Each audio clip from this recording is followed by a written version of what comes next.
What's up guys, it's Merlin, and in this video I'm going to be giving you guys my top tips for becoming a sniper or just to better improve your sniping game in general. I've been sniping for at least 10 years in video games, if not longer.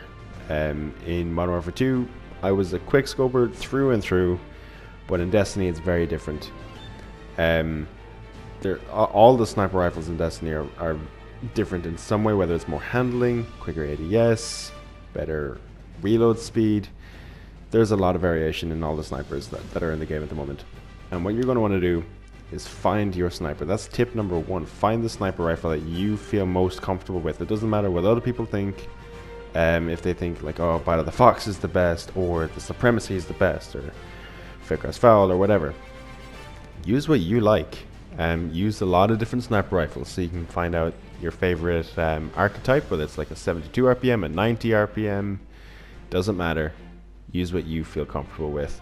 And the best thing to do is find out what you want to pair it with as well. Like if you love your Ace of Spades, go for a energy sniper.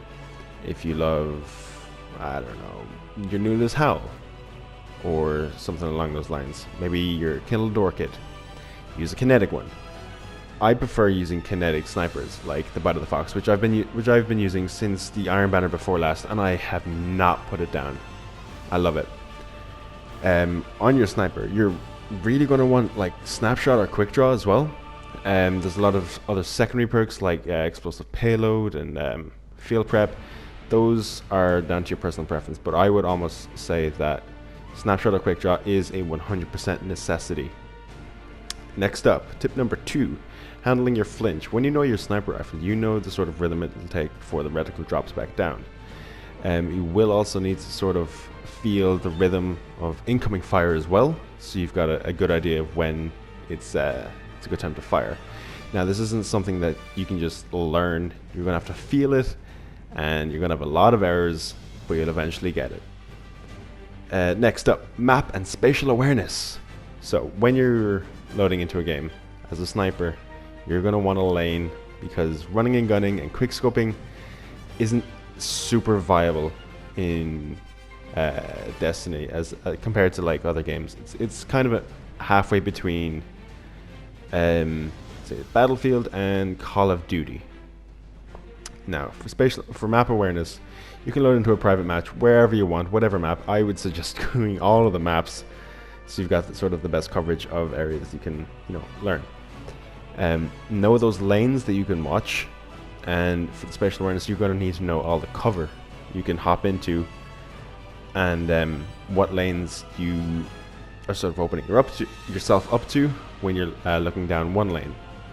You're going to want to be able to just swing into cover, maybe a dodge or like an Icarus dash or a shoulder charge if you can somehow manage to shoulder charge after being ADS and seeing someone coming out the corner, and get yourself into cover. So next up, I want to talk about the in-air accuracy, because I know a lot of people play hunters, double jump into a engagement and then try to snipe. Unless you're using something like the Wings of Sacred Dawn, in-air accuracy is so punishing, it's not even funny. A lot of hunters, and I know most people play hunters because it's about 50% of my kills, if not more, in the Crucible are hunters.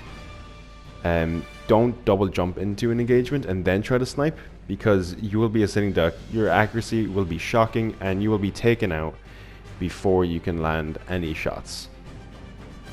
Next up, I want to talk about sensitivity. Sensitivity is different for everyone.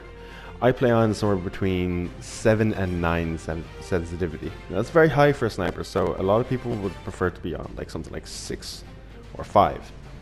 When you want to start sniping, if you're not really a sniper just yet, go into your sensitivity settings, drop it by about 2, maybe 3, and see how that works for you. You'd be better off landing your shots rather than being able to flick around 180 and take out another guy. Because if you can't take out the guy in front of you, you're not going to be able to even attempt to take out the guy behind you. Next, I want to talk about the headshot sweet spot. Now, when you're taking shots and you swear you got a headshot but it came up with white numbers, it's likely you fired just a bit too low. So at the sort of the neck and the very bottom of the back of the head area is considered not the head.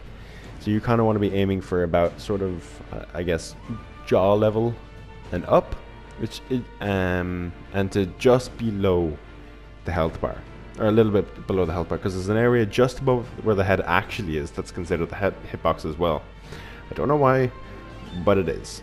And it's that area you want to try and aim for.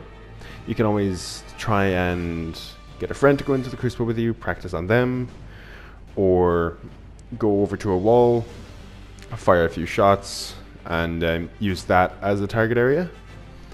Yeah, there's a lot of different ways you can practice trying to get those headshots down. Last tip, stick with it and practice till you can't anymore. What I mean by that, when you're going into a game and you're just getting caught by shotgun after shotgun after shotgun, don't just swap to it like something like a Telesto because you get frustrated, or a shotgun just to counter them. Stick with the sniper, counter them, because you know they have to get close to you. Keep your distance, keep your cool, keep your aim on target. Yeah, practice as much as you can, guys. That's really the biggest tip I can give, is practice. So thanks for watching. Those were my tips. Hope you become a sniper yourself, and as always, good luck in the crucible.